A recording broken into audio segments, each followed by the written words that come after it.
नमस्कार, स्वागत है आपका। आप देख रहे हैं 33 जिले 33 खबर। मैं हूं आपके साथ संजय यादव। खबरों की शुरुआत करते हैं गांव ढाणियों की खबरों के साथ। प्रतापगढ़ से रोंगटे खड़े कर देने वाली खबर सामने आई है, जहां पर पत्नी के चरित्र पर संदेह होने पर पति ने उस पर जुल्मों की बारिश कर दी। मामला अर्दोत थाना क्षेत्र के जम्बूखेड़ा गांव का है, जहां पर भैरू लाल मीणा की अपनी पत्नी पर संदेह था और इसके चलते उसने अपने केलूपोश मकान में करीब 3 महीने तक पत्नी को 30 किलो वजनी जंजीर से बांध कर रखा। इस दौरान भैरू लाल उसे पत्नी को मानसिक और शारीरिक यातना भी देता रहा। पुलिस तक जानकारी पहुंचने के बाद उसे जंजीरों से आजाद करवाया गया। मौके पर पहुंचे पुलिस को पीड़ित महिला ने बताया कि वो अपनी मां का हाथ बटाने के लिए हिंगलाज गांव जाती थी। इस पर उसका पति और एक पुत्र उस पर अन्य व्यक्ति के साथ अवैध संबंध होने का शक करता था। पीहर जाने पर पति पीहर में आकर मारपीट करता था और महिला ने पुलिस को बताया कि उसके पति ने उसे 3 महीने से 30 किलो वजनी लोहे की जंजीर से बांध रखा था। पुलिस ने मामले की गंभीरता को देखते हुए त्वरित कार्रवाई करके पीड़िता के पति और पुत्र को गिरफ्तार किया है। साथ ही आगे कार्रवाई शुरू की गई है।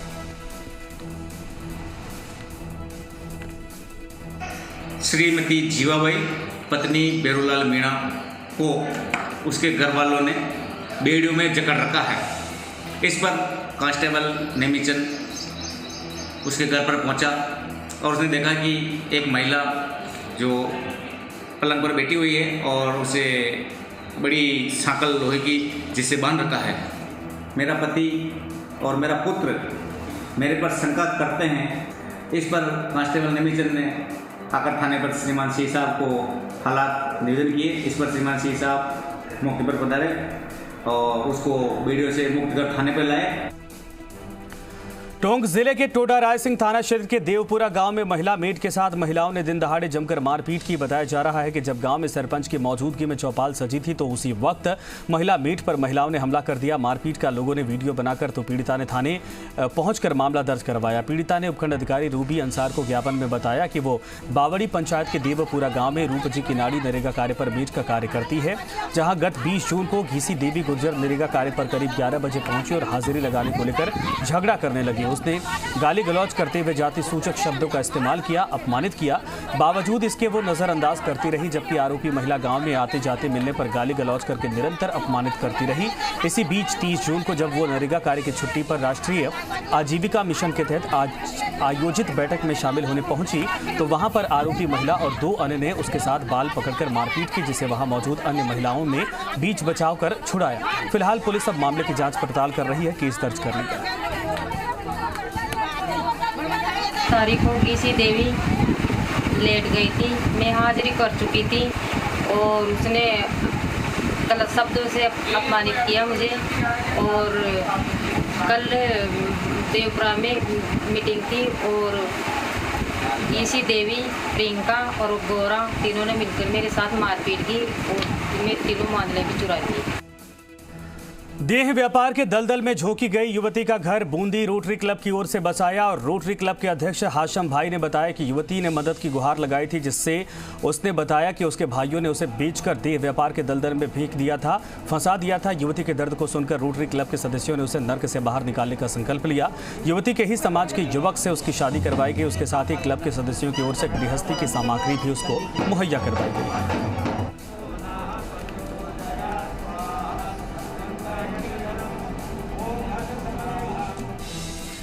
उद्योग मंत्री परसादी लाल मीणा की ओर से सभी तहसीलदारों और नायब तहसीलदारों को भ्रष्टाचारी बताए जाने पर तहसीलदार सेवा संघ ने नाराजगी जाहिर की है। इसको लेकर उन्होंने मुख्यमंत्री और विधानसभा अध्यक्ष को पत्र भी भेजा है और मंत्री पर कार्रवाई की मांग की है। दरअसल तहसीलदार सेवा संघ के प्रदेश अध्यक्ष विमलेंद्र राणावत ने कहा कि मंत्री का जन सुनवाई कार्यक्रम में दिया गया बयान बहुत ही शर्मनाक और दुखद है। मंत्री खुद सरकार के गुड गवर्नेंस पर सवाल खड़े कर रहे हैं। हमने इसको लेकर मुख्यमंत्री और विधानसभा अध्यक्ष को पत्र भेजा है और मंत्री से माफी मांगने की मांग की है। मंत्री के बयान से राजस्व परिषद के कर्मचारियों में भी रोष देखा जा रहा है। माननीय विधायक उद्योग मंत्री श्री परसादी लाल जी मीणा द्वारा पार्टी के एक जन सुनवाई कार्यक्रम में बहुत ही दुर्भाग्यपूर्ण विवादित बयान दिया, जिसमें उन्होंने कहा कि देश प्रदेश के सभी तहसीलदार नायब तहसीलदार भ्रष्ट हैं, कोई भी ईमानदार तहसीलदार नायब तहसीलदार नहीं है। यह निश्चित रूप से बहुत ही दुर्भाग्यपूर्ण बयान है, जो हमारे समस्त तहसीलदार नायब तहसीलदार सेवा समर्थ को हतोत्साहित और मनोबल गिराने वाला बयान है। चित्तौड़गढ़ जिला पुलिस ने भंडारिया के पास नाकाबंदी के दौरान 100 ग्राम ब्राउन शुगर जब्त की है, जिसकी कीमत तकरीबन 10 लाख रुपए बताई जा रही। नाकेबंदी के दौरान बिना नंबर की मोटरसाइकिल को रोककर पुलिस ने उनसे पूछताछ की और दोनों की तलाशी ली तो दोनों के कब्जे से 50 ग्राम ब्राउन शुगर बरामद हुई है। फिलहाल दोनों युवकों को पुलिस ने गिरफ्तार किया है और उनसे पूछताछ का सिलसिला शुरू किया गया है।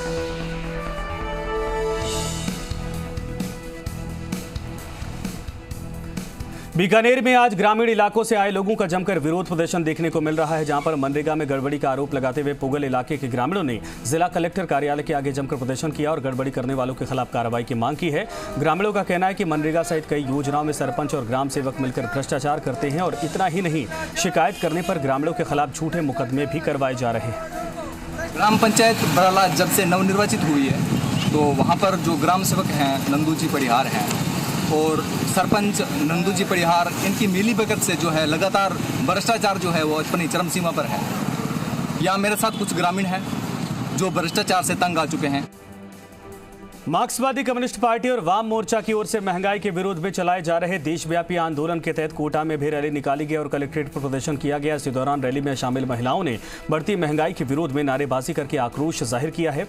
इस दौरान नयापुरा स्टेडियम जिला कलेक्ट्रेट तक मार्क्सवादी कम्युनिस्ट पार्टी की ओर से पैदल मार्च निकाला गया। बाद में जिला कलेक्ट्रेट पर प्रदर्शन करते हुए राष्ट्रपति के नाम जिला कलेक्टर को ज्ञापन भी सौंपा गया है।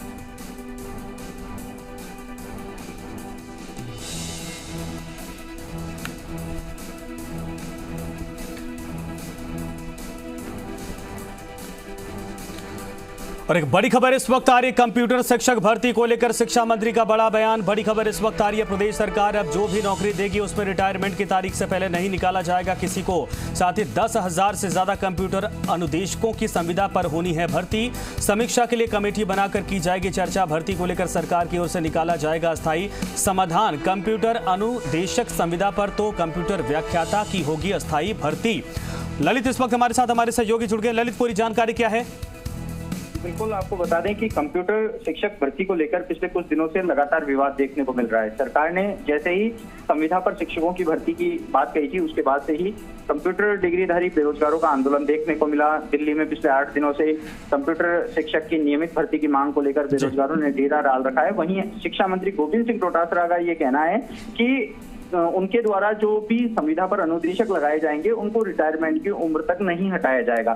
साथ ही इस भर्ती को लेकर कोई विवाद न हो, इसके लिए एक कमेटी बनाई जाएगी अधिकारियों से वार्ता के बाद, और उस कमेटी के राय के आधार पर ही आगे फैसला लिया जाएगा। ऐसे में लगातार इस भर्ती को लेकर जहां मांग उठ रही है कि नियमित भर्ती हो, सरकार ने संविदा की घोषणा की है, तो आने वाले समय में अगर देखा जाए तो बेरोजगारों के हितों में कोई ना कोई बड़ा फैसला होने की संभावना है।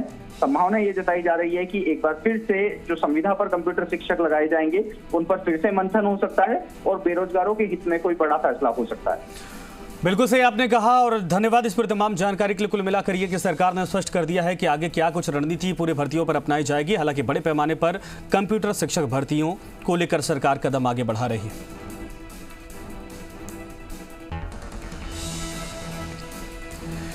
बीवीजी घूसकांड मामले में एसीबी की कार्रवाई को लेकर प्रदेश कांग्रेस अध्यक्ष गोविंद सिंह डोटासरा ने एसीबी की कार्यप्रणाली को लेकर कई सवाल खड़े किए हैं। डोटासरा ने अपनी ही सरकार से मांग की है कि इस प्रकरण में जो भी ऑडियो वीडियो जांच में दोषी है उसे गिरफ्तार किया जाए।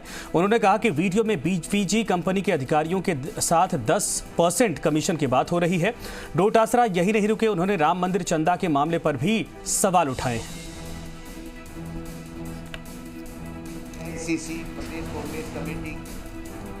पूरे देश और प्रदेश में इस बात की चर्चा है कि जिस प्रकार से राजस्थान में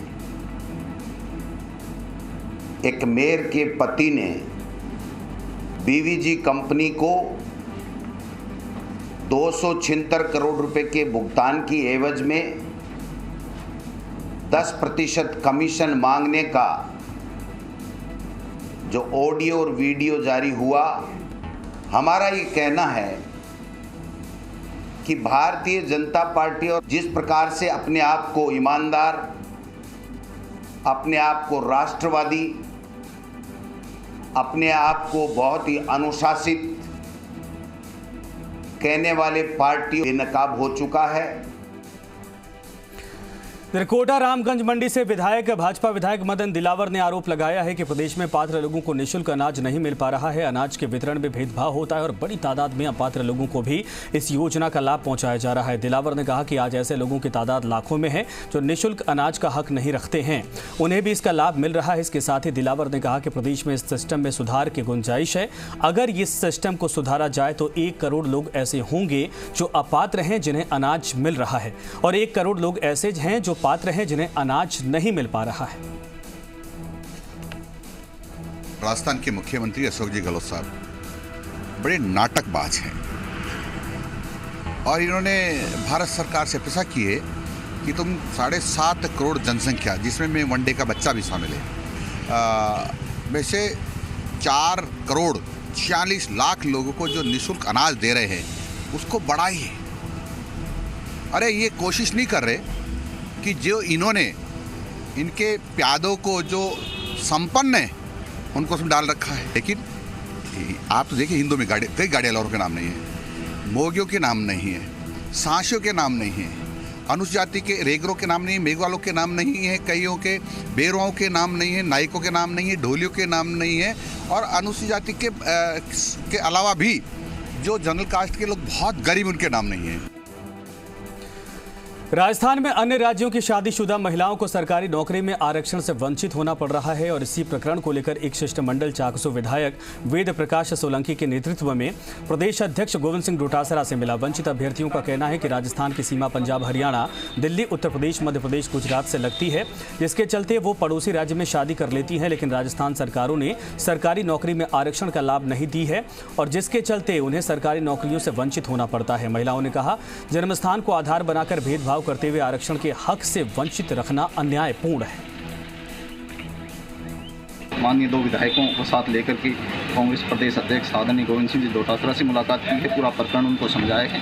बहुत जल्द उन्होंने इस प्रकरण को चीफ सेक्रेटरी की मार्फत सुलझाने का हमें आश्वासन दिया है, टीम को आश्वासन दिया है।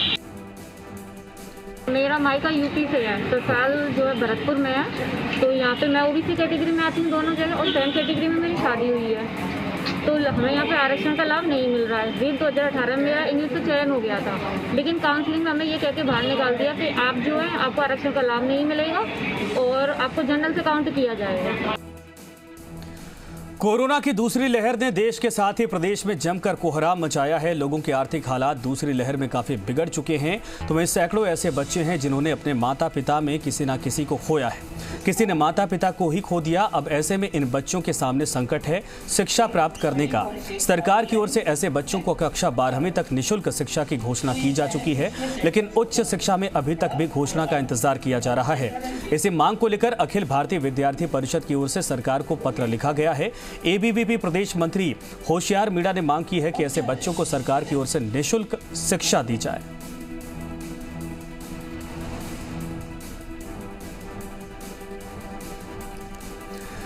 राजस्थान में अनलॉक फेज 3 में कई राहतें मिल गई हैं। इसका असर अब कारोबार पर भी दिख रहा है। खासकर बाजारों में रंगत फिर से लौटने लगी है। धार्मिक स्थलों को खोलने की मंजूरी देने का असर फूल मालाओं से जुड़े फुटकर कारोबार पर भी पड़ा है।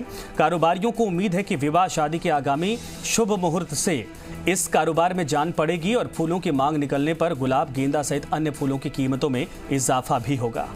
अनलॉक फेज प्रभावी होने के बाद कारोबारी खुशबू जयपुर की चौपड़ पर नजर आने लगी है। यह इत्र मैसेज दे रहा है कि कारोबार ऐसे ही खुशबूवान रहे। धार्मिक स्थल भी अब ओपन हो गए हैं, ऐसे में फूल मालाओं की भी डिमांड बढ़ी है। कारोबारियों से भी हम पूछ लेते हैं, कैसा चल रहा है अब कारोबार? सर ठीक ठाक चल रहा है। सही डिमांड आ रही है? नहीं, इतनी डिमांड बहुत कम है, तो अब की तो है नहीं। सब मंदिर में अब खुल गया है, अब धीरे धीरे आएगी डिमांड। खासतौर पर हम फूल की बात करें तो ये जो रंगत है, ये जो कह सकते हैं इनकी जो खुशबू है, जो कारोबारी खुशबू बनी रहे। धार्मिक स्थल भी ओपन हो रहे हैं, विवाह समारोह भी अब जो बड़े साहब हैं वो आ रहे हैं। किस तरह देख रहे हैं कारोबार क्या, इस तरह देख रहे हैं गोविंद जी का मंदिर खुलते ही सारे कारोबार चालू हो जाएंगे। जो अच्छी गारंटी आएगी तो क्या भोपाल में थोड़ा फर्क पड़ेगा। तो डिमांड कुछ बढ़ी है? हाँ बढ़ी है सर। कीमत की अगर बात करें तो क्या कीमत चल रही है अभी? कीमत जल्दी साहब, नौरंगा 50 रुपये किलो है, मोगरा 300 रुपये किलो है, गुलाब 20 रुपये किलो है। तो मांग में कुछ इजाफा देखने को मिल रहा है? हाँ, थोड़ा बहुत है, थोड़ा फर्क पड़ा है। व्यापार में फर्क पड़ा है। जी जी, आपसे पूछ लेते कितना फर्क पड़ा है? थोड़ा 50% फर्क पड़ा है। तो अभी और उम्मीद है बढ़ेगा? उम्मीद बढ़ेगा, ये बढ़ेगा। तो ये कारोबारी भले ही छोटे छोटे कारोबारी हैं, लेकिन प्रतिदिन के हिसाब से अगर देखें तो यहाँ जयपुर की खुशबू और परंपरा और सौहार्द का एक तरह से प्रतीक है। कारोबारी उजास और उल्लास की बात करें तो अब बाज़ारों में भी थोड़ा भीड़ दिखने लगी है और यह रंगत बनी रहे इसके लिए ज़रूरी है सोशल डिस्टेंसिंग और मास्क। अच्छी बात ये रही यहाँ पर जितने भी कारोबारी दिखे वो सब मास्क लगाकर दिखे और साथ में कारोबारी लिहाज से भी अगर हम बातचीत करें तो अब इनका कहना है कि डिमांड बढ़ रही है।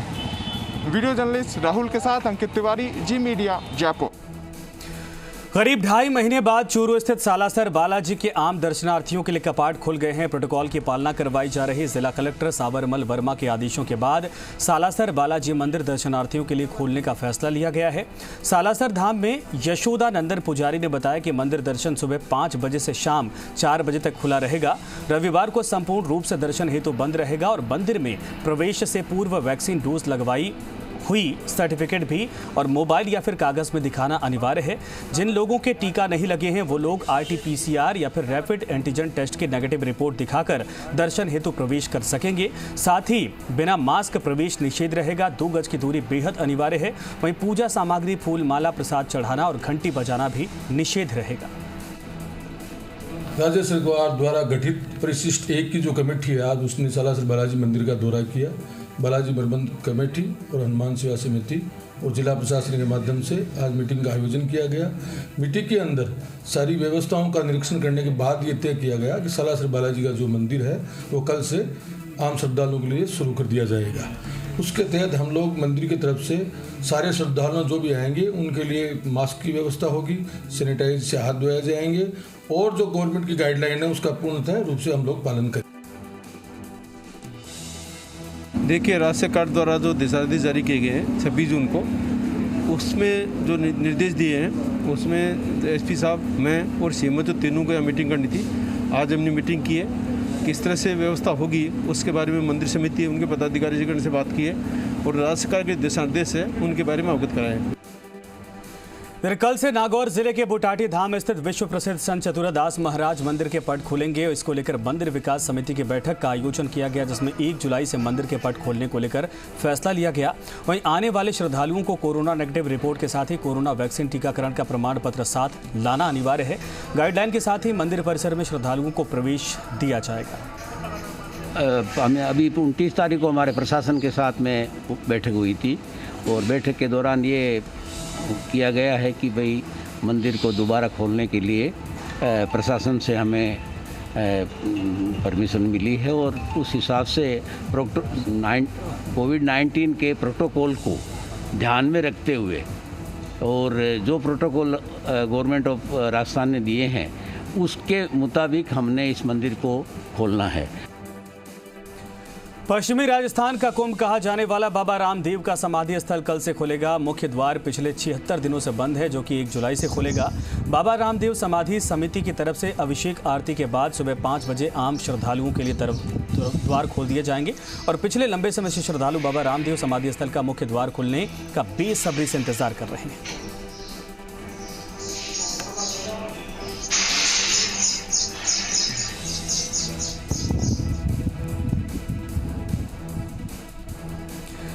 बारिश का मौसम आम जन के साथ साथ रेल संचालन के लिए भी चुनौतीपूर्ण होता है। कई स्थानों पर अत्यधिक बारिश होने से रेल पटरियों के नीचे कटाव हो जाता है और रेल संचालन बाधित होता है।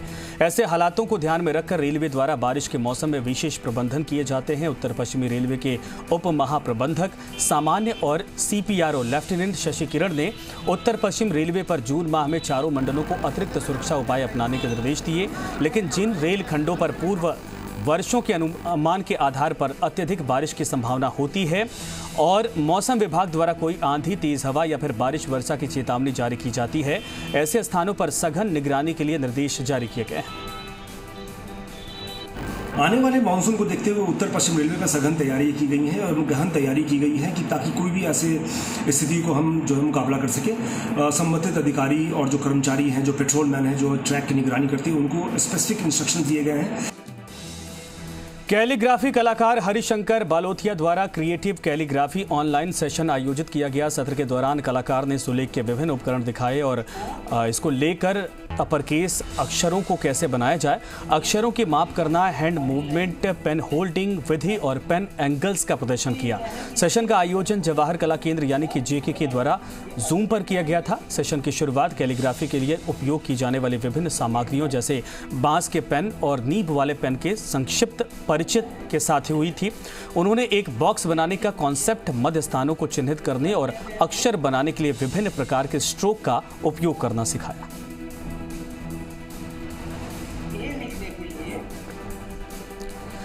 University of engineering and management Jaipur campus में आज वैक्सीनेशन कार्यक्रम का आयोजन किया गया। UEM की ओर से आयोजित वैक्सीनेशन कार्यक्रम में यूनिवर्सिटी के मौजूदा विद्यार्थियों और पूर्व विद्यार्थियों के लिए आयोजन किया गया। उपनिदेशक प्रोजेक्ट संदीप कुमार अग्रवाल ने बताया कि यूनिवर्सिटी की ओर से आयोजित वैक्सीनेशन शिविर university vice chancellor professor doctor Vishwajoy Chatterjee की पहल पर आयोजित किया गया है, जिसका संपूर्ण खर्च यूनिवर्सिटी द्वारा अपने स्तर पर ही वहन किया गया है। तो जो एलुमनी मेंबर्स और स्टूडेंट्स के लिए जो यूनिवर्सिटी UEM ऑफ यूनिवर्सिटी के द्वारा जो आयोजन किया जा रहा है बहुत अच्छा है, बिकॉज हम गवर्नमेंट के द्वारा ऑर्गेनाइजिंग जो वैक्सीनेशन किया जा रहा है उसके लिए कोविडशील्ड और कोवैक्सीन के स्लॉट्स नहीं मिल रहे हैं, बट यहाँ पे हमको एक्सेल फ्री और बहुत अच्छा एक्सपीरियंस रहा है कोविडशील्ड लेकर। बहुत ईजी वे में मुझे कोविडशील्ड मिली, जो कि मेरे लिए और मेरे फैमिली के लिए बहुत हेल्दी रहेगा। डॉक्टर्स डे की पूर्व संध्या पर वर्चुअल डॉक्टर्स डे ईव कार्यक्रम का आयोजन किया गया। सीतापुरा स्थित महात्मा गांधी मेडिकल यूनिवर्सिटी और private hospital and nursing home society की ओर से आयोजित किया गया। कार्यक्रम में राजस्थान के राज्यपाल कलराज मिश्र, महात्मा गांधी मेडिकल यूनिवर्सिटी के एमेरिट्स चेयरपर्सन डॉक्टर ML स्वर्णकार, चेयरपर्सन डॉक्टर विकास स्वर्णकार, प्रेसिडेंट डॉक्टर सुधीर सचदेव सहित अन्य अस्पताल के डॉक्टर मौजूद रहे। राज्यपाल कलराज मिश्र ने चिकित्सकों को संबोधित करते हुए कहा, इस बार डॉक्टर्स डे उन चिकित्सकों को समर्पित है जिन्होंने जिंदगी को बचाने के लिए अपने जीवन की बाजी लगा दी थी। चिकित्सकों ने कोरोना संक्रमण में अभूतपूर्व सेवाएं दी हैं और उल्लेखनीय सेवाओं के लिए समूची मानव जाति चिकित्सकों की आभारी है। वहीं डॉक्टर ML स्वर्णकार ने कहा कि कोरोना वायरस अभी समाप्त नहीं हुआ है, इससे बचाव के लिए सुरक्षात्मक उपाय करने बेहद जरूरी हैं। उन्होंने चिकित्सकों से आह्वान करते हुए कहा कि हर एक रोगी की जिंदगी अनमोल है, इसे बचाने के लिए हर संभव प्रयास करने चाहिए।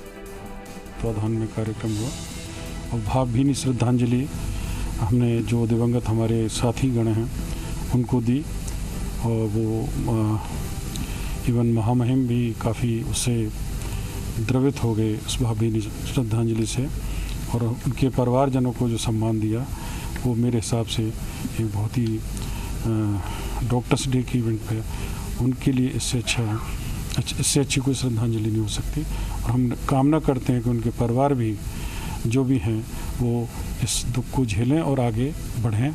और मैं डॉक्टर से भी अनुरोध करूंगा, सारे चिकित्सा क्षेत्र में जो भी काम कर रहे हैं हेल्थ केयर वर्कर्स, उनसे अनुरोध करूंगा कि वो बिना किसी भेदभाव के, बिना किसी स्वार्थ के मरीजों की सेवा करें। अभी कोरोना ख़त्म नहीं हुआ है। और इसी के साथ फिलहाल इस बुलेटिन में इतना ही। तमाम खबरों के लिए बने रहिए ज़ी राजस्थान के साथ।